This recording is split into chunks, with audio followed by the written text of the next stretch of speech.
Donc les ONG, il peut avoir une connotation politique, il ne faut pas oublier qu'une ONG est subventionnée, vit par subvention. Oui, USAID, c'est une ONG en théorie, subventionnée par l'État et on les retrouve à chaque fois, comme par hasard, dans tous les endroits où la CIA, enfin les États-Unis s'intéressent. Vous avez une ONG qui pour moi est une ONG qui est la continuité de ce que j'ai vu en 2000.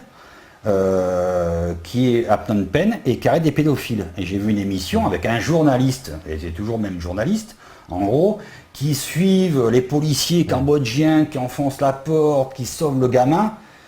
C'est peut-être un vrai pédophile, mais quoi qu'il en soit, c'est un éducateur social qui est du côté de Marseille, qui touche maintenant des sommes extraordinaires pour arrêter des pédophiles. Il en a fait son métier, mais quand il n'a pas le quota, il peut faire comme l'Australien, qui est mort en prison, accusé des faux pédophiles. Alors chaque année en France, en plus, il y a des milliers de disparitions. Il y a beaucoup de... Ça, c'est... Alors apparemment, il n'y a pas de fichier en France d'enfants disparus. Ça, c'est étonnant. Ouais. C'est quelque chose, il n'y a pas de fichier d'enfants disparus. C'est étonnant. En plus, il y a énormément de disparitions. Maintenant, vous savez, moi j'ai vu les gens avec qui j'étais, ils fantasmaient sur les gamins, quoi, en fait. Hein. Mais je suis persuadé qu'au bout de 4 ans, 5 ans de Cambodge, à avoir utilisé des enfants, on ne peut plus s'en passer. Le gars, il a complètement dévié. C'est pas parce qu'il vient en France qu'il va arrêter ses pratiques sexuelles. Et puis de toute façon, les gens pour qui je travaillais, ils faisaient chanter des pédophiles dans chaque pays européen. Ça s'appelait le réseau K. Ils étaient en train de le monter en 2000, où ils avaient mis un responsable par pays. C'était un pédophile ou un non-pédophile qui faisait partie de l'organisation. C'était pour piloter les pédophiles qui faisaient chanter. Quand ils reviennent en France, en Europe, ils recontactent ces personnes qui font chanter. Puisque de toute façon, c'est un fonds de commerce. Hein. Ouais. C'est tous les mois ils versent, où ça leur permet de rentrer dans une industrie, ça permet de rentrer dans un parti politique, pourquoi pas. Hein. Donc ils ne vont pas se couper de leur réseau qu'ils ont créé et pour lequel ils ont travaillé. Et leurs pratiques sexuelles, en fait, ils les font revenir en France. D'accord. Et est-ce que des fois, alors ils enlèvent les enfants, pensez, ou tout se passe au Cambodge? Ou des fois les enfants ils sont amenés à quitter le Cambodge? Alors à l'époque, ils faisaient venir des prostituées cambodgiennes. Déjà, hein, des prostituées cambodgiennes dont avaient des enfants pour passer plus facilement les frontières. Quand ils n'arrivaient pas à avoir un visa à Phnom Penh, ils allaient dans un autre pays. Enfin, il y avait une filière comme ça. C'était dans les années 2003-2004. Et en banlieue parisienne, ils louaient des appartements et là c'était sur commande, ils faisaient venir des gens. Et je connais un colonel de l'armée cambodgienne qui s'appelait, son prénom c'est David, il avait pris un prénom occidental, c'est lui qui manageait ça en fait. Et chaque fois en même temps il essayait de ramener de la drogue. Donc la mondialisation en fin de compte, on peut enlever des enfants au Cambodge, mais pourquoi pas en enlever en France hein. Puisque la perversité, elle va beaucoup plus loin. Hein. C'est comme quelqu'un qui a un fantasme, qui passe qui fait un pied en avant, qui réalise son fantasme, et après il y en a un autre, et il y en a un autre, et ça ne s'arrête plus. Quoi, en fait.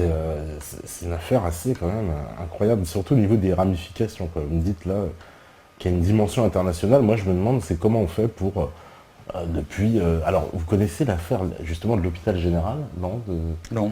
D'accord, c'est une affaire qui du XVIIIe siècle où il y a des détournements d'enfants. Et ça commence depuis très longtemps. Quoi. Ouais.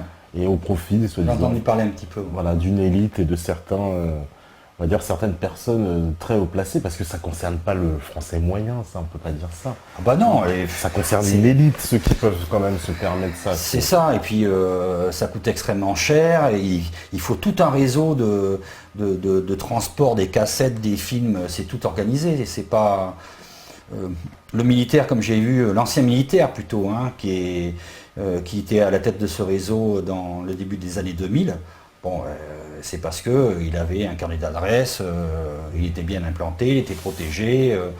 Et tous ces gens-là, c'est un petit peu l'alpiniste. Il faut toujours 3 points d'appui pour éviter de tomber d'une façade. Ouais. Hein, donc ils n'avancent que lorsqu'ils sont couverts. Lorsqu'ils ont assez de chantage, assez de disciples, je dirais, ben, ils continuent. Mais ils ne continuent pas aveuglement. Ils continuent quand ils sont en toute sécurité, quoi, en fait. On nous dit que c'est une genre de mafia un peu de luxe, justement. Voilà, c'est un peu ça, c'est-à-dire l'idée... voilà, si je comprends bien, la mafia française est cette mafia qui fait de l'argent avec d'autres personnalités françaises, une sorte de mafia de luxe. C'était Yann qui nous dit ça. Mais c'est basé sur l'argent, quoi, en fait. Hein. Tout est basé sur l'argent. Ça veut dire qu'un enfant, c'est de l'argent. Une cassette pédocriminalité, c'est de l'argent. Un acte sexuel avec un enfant, c'est de l'argent. Trafic de drogue, c'est de l'argent. Tout est basé sur l'argent, quoi, en fait. Voilà. Donc, effectivement, ce sont des sommes très importantes. Et comme j'ai dit, par contre, comme j'avais écrit dans mon livre, il y a plusieurs paliers. La pédophilie ne sert qu'à camoufler le palier supérieur de trafic. Le palier supérieur, c'est le trafic de drogue. Vous avez une carte actuellement qu'on trouve même sur Internet. C'est une étude d'une grosse ONG américaine qui montre toutes le transit de drogue, dont à Phnom Penh. Il y a un transit de drogue à Phnom Penh. Hein, donc, donc on sait très bien que le transit de drogue à Phnom Penh, vous avez une partie de ce trafic de drogue, mais ce sont les gens avec qui je travaillais qui le poursuivent. Vous pouvez avoir des Cambodgiens fortunés ou des étrangers qui viennent au Cambodge pour faire le trafic de drogue, mais vous avez une partie du trafic de drogue, et ça c'est l'héritage de la French Connection, mais c'est eux qui fournissent. Hein. Elle est célèbre, en plus cette French Connection, elle a mis des films dessus. Mais en 1970, 80% de la drogue qui arrivait aux États-Unis transitait par le port de Marseille. C'est quand même formidable. Hein, dont une partie venait dans l'ancienne Indochine, de Turquie et l'ancienne Indochine. Et ça transitait par le port de Marseille. Je crois qu'il y avait 16 familles de la Cosa Nostra implantées aux États-Unis et à peu près 12 familles corses. Et le FBI n'arrivait pas à établir l'organigramme de ces 12 familles, tellement qu'elles étaient discrètes. Voilà. D'accord. Donc après, les Américains, c'est quoi? Ils en ont eu marre? Les Américains, c'était la guerre du Vietnam, ils ont eu trop de problèmes avec la drogue, et le président des États-Unis a mis un holà. Et la filière de la French Connection aurait été démantelée. Alors la French Connection, c'est un petit peu la mafia de maintenant. C'est plein de gens qui ont des intérêts communs. Il ne faut pas voir la mafia italienne comme on peut l'étudier en Italie ou d'autres mafias. La mafia française, en fait, elle bouge en permanence. Ce sont des intérêts qui s'associent en permanence, ils se lient entre eux. Et ça, c'est l'histoire qui a voulu ça, avec, je rappelle, le SAC, la French Connection, le trafic de drogue, les colonies, tout ça. Donc, c'est encore des gens qui peuvent se retirer, d'autres qui peuvent les remplacer. D'accord. Donc il n'y a pas vraiment de tête, quoi, c'est ça? On a l'impression. Mais si, parce qu'il y a quelqu'un qui fait la coordination. Et alors c'est qui? Comme il m'avait dit, moi c'était voilà, Cadi, c'est tout. Mais est-ce que c'est. Moi, c'est ce qu'il m'avait dit.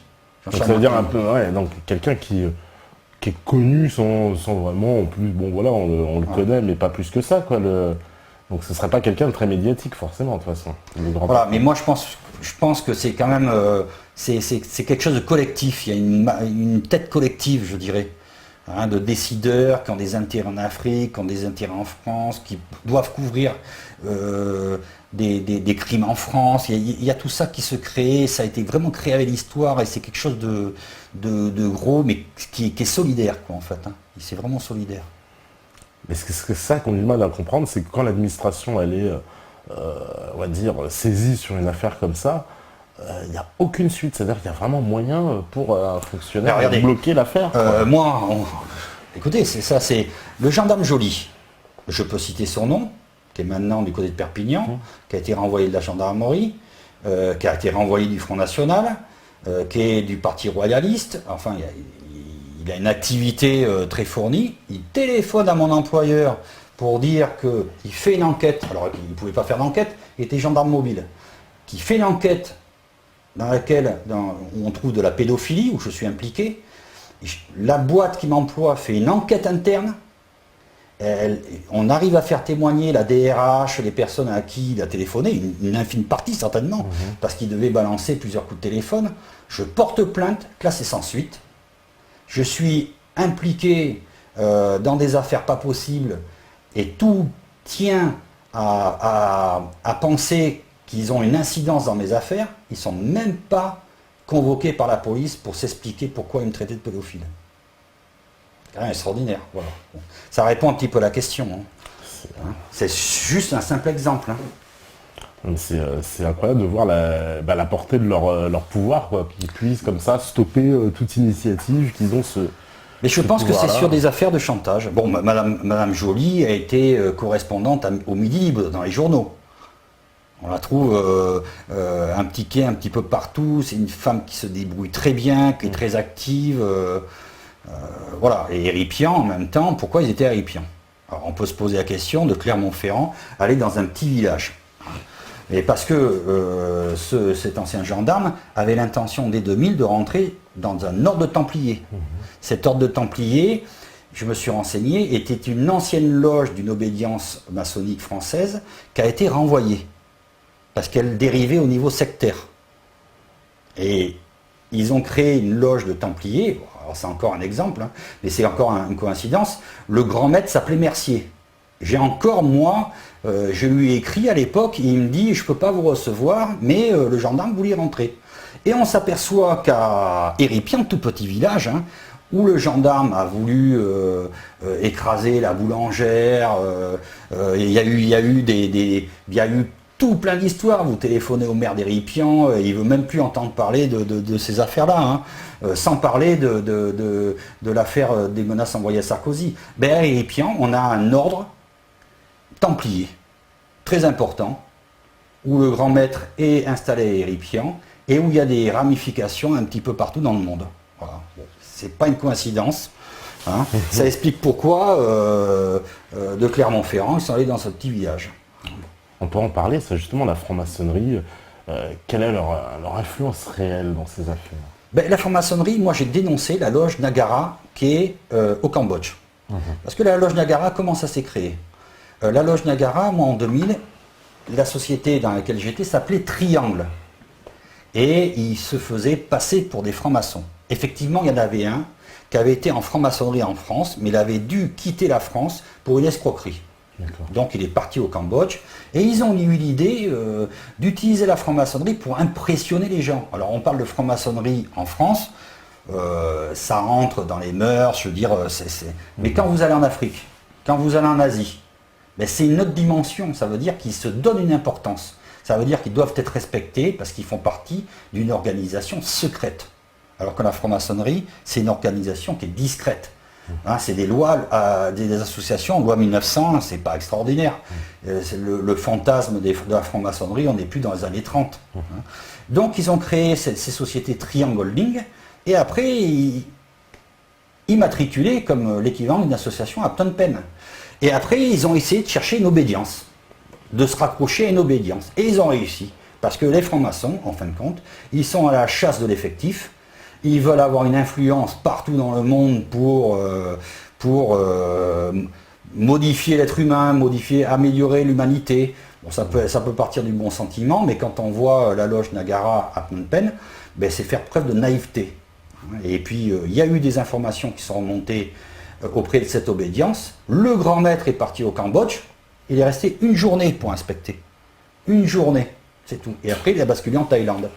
Et tout le monde se satisfait de cette inspection, en fait, qui était prévue de longue date, où tous les francs-maçons ont pu, de cette loge-là, où il y a des gens très bien, certainement.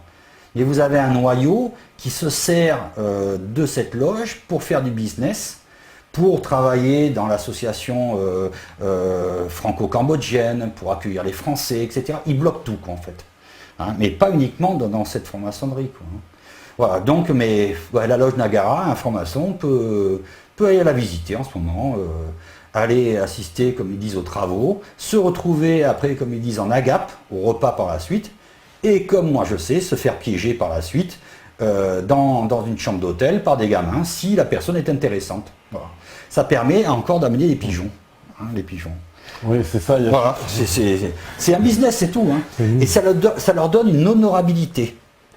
Le mafieux cherche toujours la Légion d'honneur, les décorations, d'être dans des clubs importants. On peut en trouver au Rotary, pourquoi pas. Hein. Au Lions Club, on nous en parlait. Pourquoi pas au Lions Club. Hein. Et ça, c'est l'objectif du mafieux.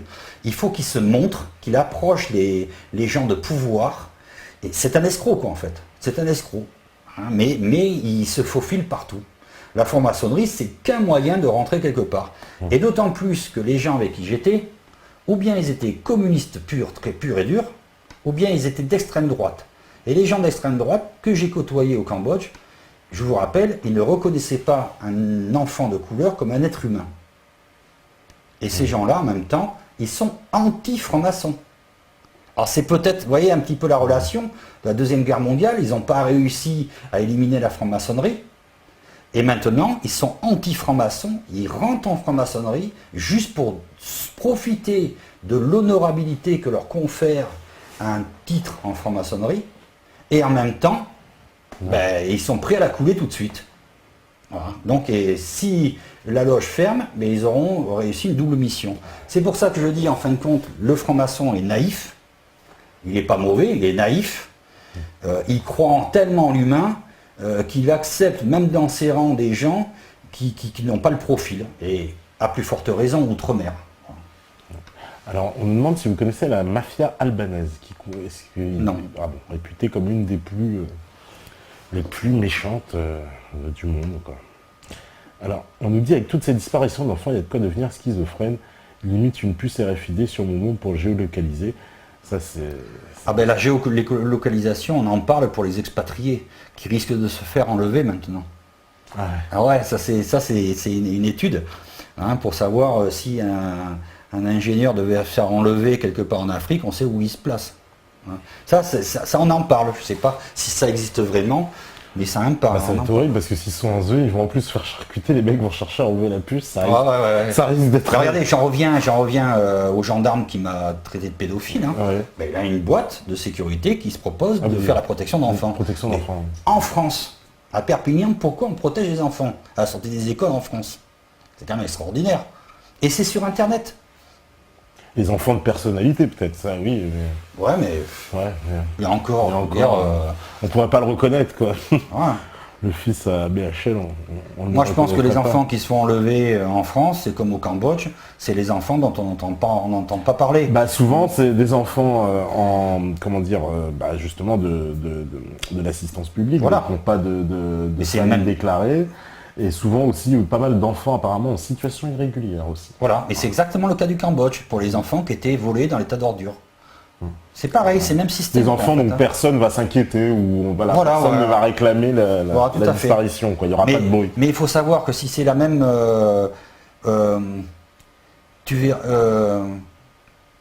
quand on enlève un enfant au Cambodge, c'est comme l'alpiniste, en gros, il y a les 3 points d'appui, on risque rien du tout. Pour moi, si on doit enlever un enfant en France, on a déjà bouclé tout ce qui est enquête et tout le reste. Ouais, ça veut dire on a déjà pensé à l'avance. C'est pas comme quelqu'un qui est en colère, qui va frapper quelqu'un. Tout ça, c'est prémédité, quoi, en fait. C'est une organisation, c'est pensé, c'est très intelligent. D'accord, on sait que ça va être tel juge qui va être en charge de l'affaire, tel commissariat, tel... Parce que le faire, elles sont étouffées, quoi. Enfin, ça fait... Voilà, il faut jamais oublier le chantage. Le chantage, ouais. Le chantage. Ça marche que comme ça, le chantage.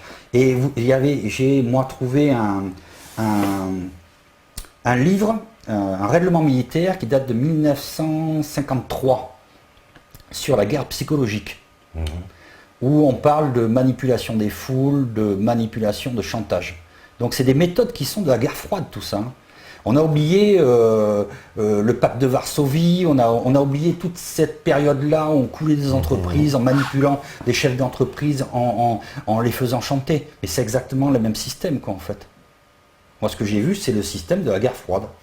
Ce sont des systèmes de services de renseignement qui se faisaient aucun cadeau, qui manipulaient les gens, qui manipulaient les épouses et tout le reste, quoi. Alors on nous demande si vous avez des informations sur Florence Cassé et son frère qui travaillait son métier pour la DGSE et qui avait infiltré des preneurs d'otages mexicains à l'époque. Non. Parce que ça ressemble beaucoup à votre histoire. Quelqu'un qu'on a... Voilà, ouais. Mais je vous rappelle, c'est pas une obligation parce qu'on veut faire chanter quelqu'un, on veut donner un exemple. Vous voyez, le japonais, je rappelle, il n'avait pas d'argent. Mais il avait un autre japonais qui était chef d'entreprise. Qui lui, les mafieux, et ça j'ai vécu cette histoire, ils voulaient le faire chanter. Ils voulaient lui faire payer son tourisme sexuel.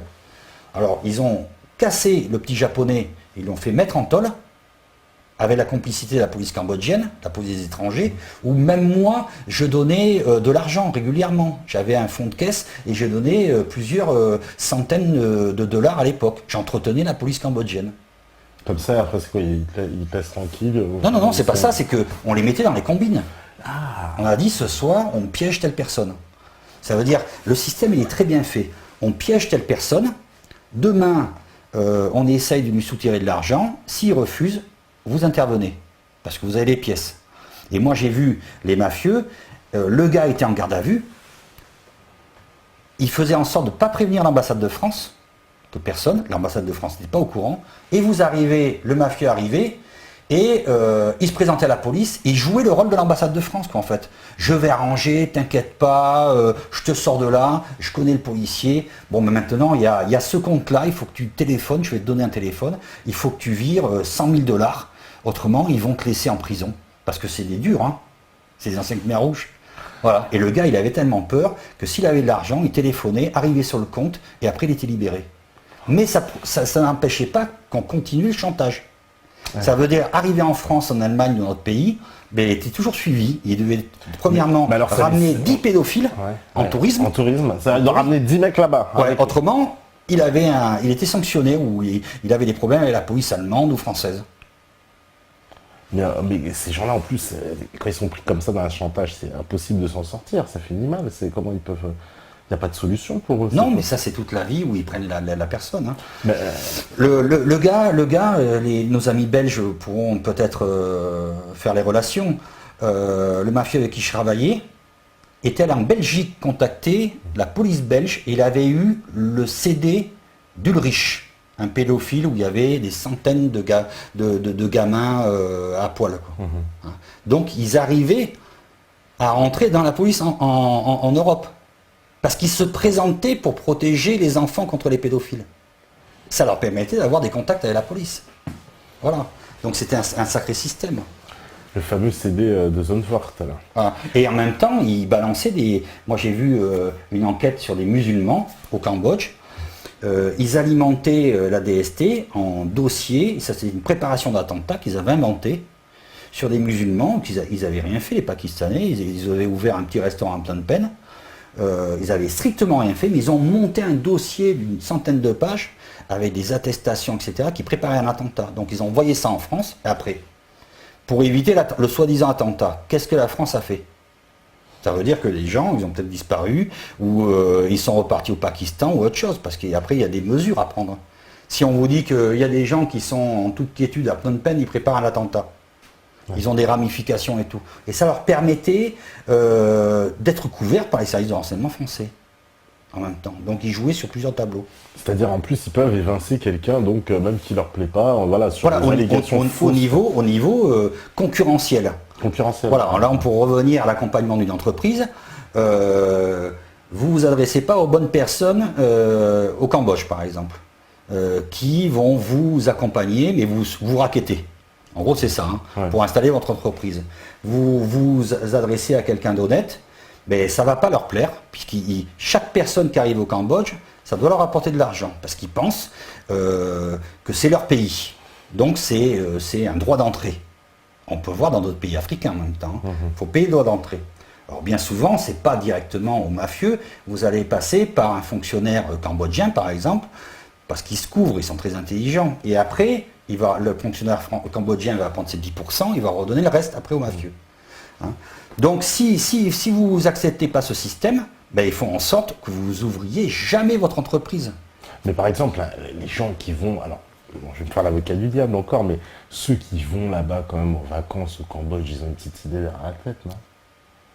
Qui va au... Bah ceux qui vont, parce que bon, je veux bien que le mec il se fasse piéger dans une salle, voilà, on lui a fait boire quelque chose, il se fait piéger au Cambodge.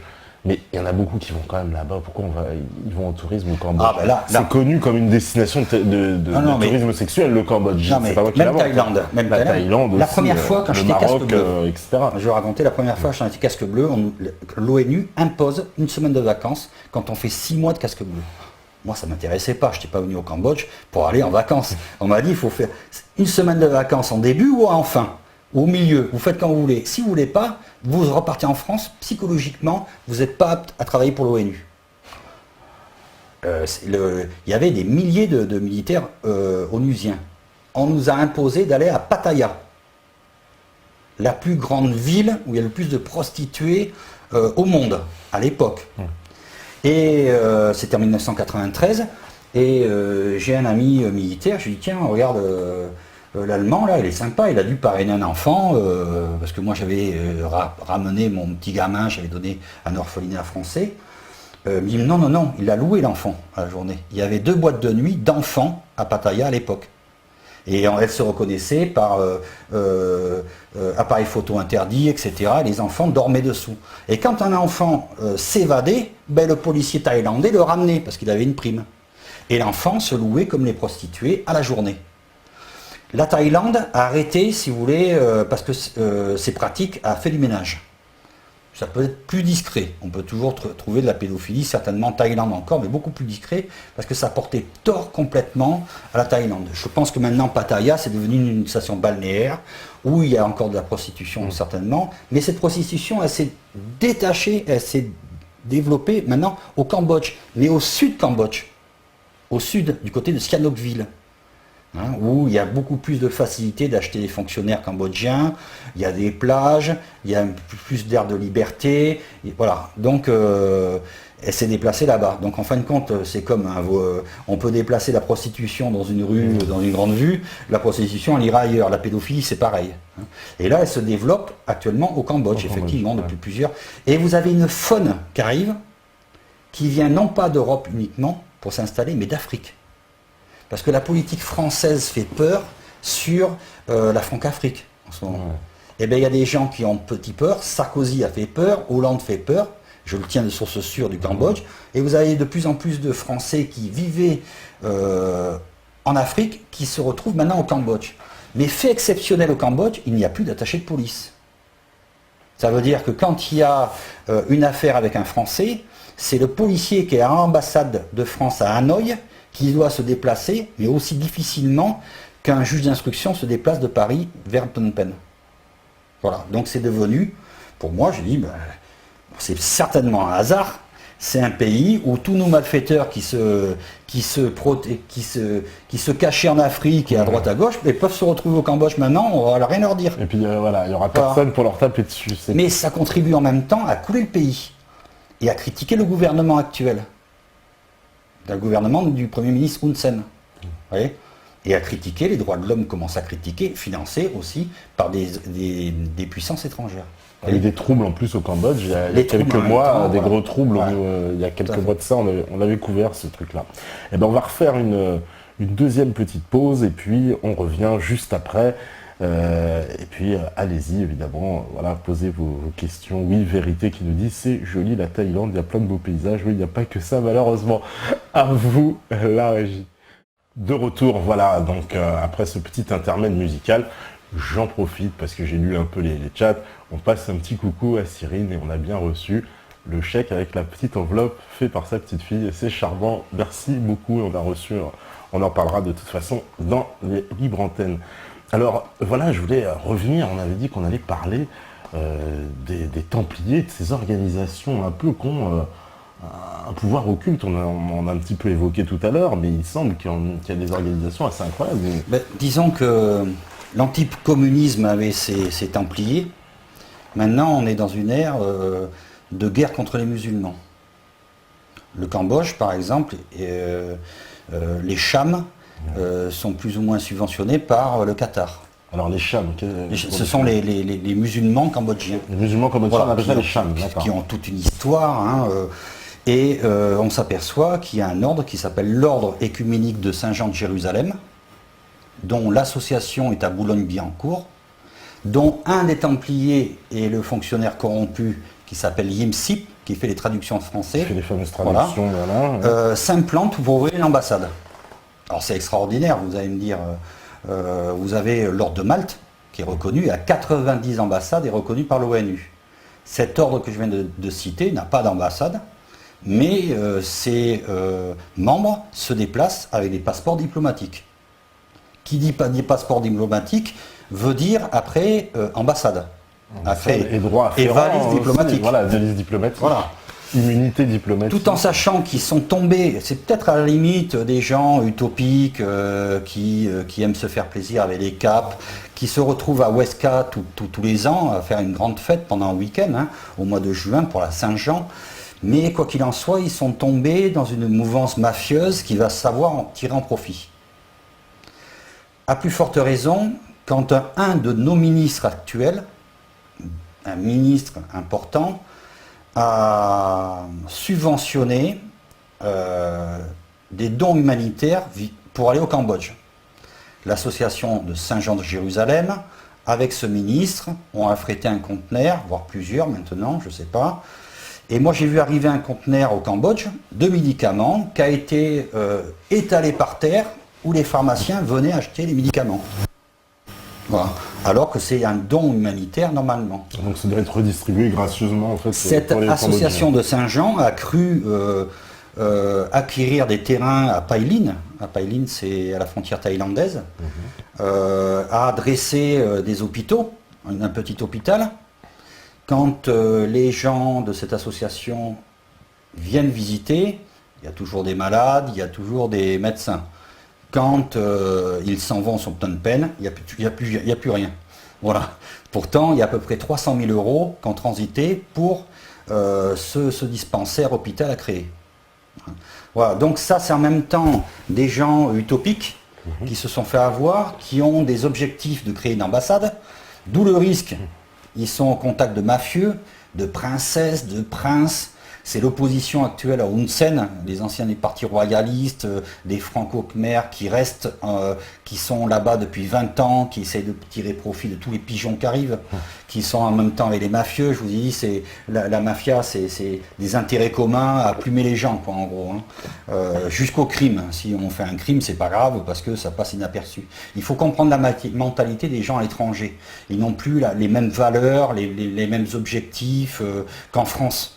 Ils perdent leurs références et ils sont absorbés par le pays, par l'immoralité et puis le désir de survivre et de vivre bien en tant que Français, quoi. Donc ça, c'est un gros risque parce que s'ils créent une ambassade, ils auront une valise diplomatique et derrière, on aura la mafia qui arrivera à s'en servir. Maintenant, pour revenir au ministre qui est de tout à fait bonne foi, ministre actuel, hein, de bonne foi, les mafieux, quand il aura fait un don d'un conteneur de médicaments qui vient de sa ville, que ce conteneur-là va être dépouillé, les médicaments vendus, les mafieux diront « on va faire sortir un article sur le journal. Vous êtes trop naïf, vous êtes ministre. Vous vous êtes fait piller le conteneur de médicaments que vous allez donner en don. » Voilà, c'est comme ça qu'on peut tenir des gens, qu'on fait pression. Juste par des systèmes comme ça. Ouais, parce que là, pour le coup, quand même, il pourra quand même se dédouaner, et puis c'est pas lui qui a vendu les médicaments directement. Ouais, mais il a été naïf, il a fait confiance à des gens qui l'ont absorbé complètement. Regardez, le traducteur, IMSIP, traducteur, c'est un fonctionnaire de 4e classe qui se fait passer pour un assistant du ministre de l'Intérieur, a réussi à tromper son ministre pour faire avoir la nationalité cambodgienne à un président d'un groupe immobilier français. Ce président de groupe immobilier français, son objectif est d'acheter des terrains et des immeubles. Oui, parce que si on n'est pas cambodgien de nationalité, on ne peut pas acheter. Voilà. Beaucoup des pays d'Asie fonctionnent comme ça. Ouais. Qu'est-ce qui va se passer?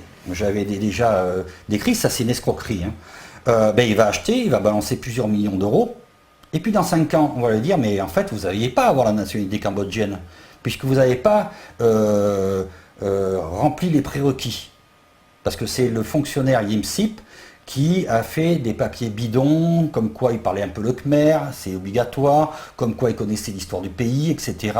Et comme quoi il avait une habitation permanente, qui est son habitation. Donc il a trompé le ministre cambodgien, son propre ministre de l'Intérieur. Le ministre de l'Intérieur a signé l'autorisation de nationalité, ça doit monter au Premier ministre, mais au bout du compte, cet homme d'affaires, il va se faire voler tout ce qu'il a investi dans quelques années. Parce que les mafieux qui sont en contact avec ce IMSIP sont au courant qu'il a constitué un dossier qui était faux, qui pourrait être contesté dans 5 ans. Et ils ont piloté, en gros, les investissements de ce Français avec des Cambodgiens qui sont de mèche. vends ton terrain, t'inquiète pas, dans 5 ans, tu le récupéreras. Voilà. Et nous, on récupérera de l'argent. Donc ce Français-là, il part se faire escroquer, voire plus. Parce que s'il ouvre la bouche, peut-être qu'il aura un chantage lui aussi sur le dos.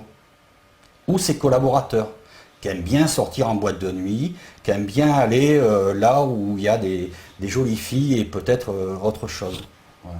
Bon, ça c'est sous les biais d'une association, l'association de Saint-Jean de Jérusalem, et l'ordre de Saint-Jean de Jérusalem, Templiers. Les Templiers, voilà. Alors les Templiers, pour dire, c'est quoi? C'est une espèce de filiale franc-maçonne? Comment on appelle ça, les Templiers? Non, c'est actuellement le monde se divise en deux, musulmans, non musulmans. Et vous avez l'extrême droite qui profite de ça, quoi, en fait. Les gens, les vrais extrêmes droites. Hein.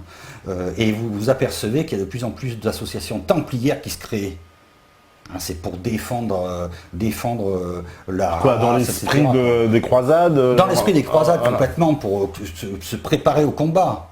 Hein. Vous avez le gendarme que je vous ai dit la dernière fois, il est proche des Templiers. Vous allez sur sa page Facebook, vous avez plein d'images de Templiers. Ce sont des gens qui se montent la tête, qui s'exercent au tir de plus en plus, qui se préparent au choc frontal des cultures, à faire résistance à l'envahisseur en France. Mais c'est ça, c'est leur optique, quoi, en fait.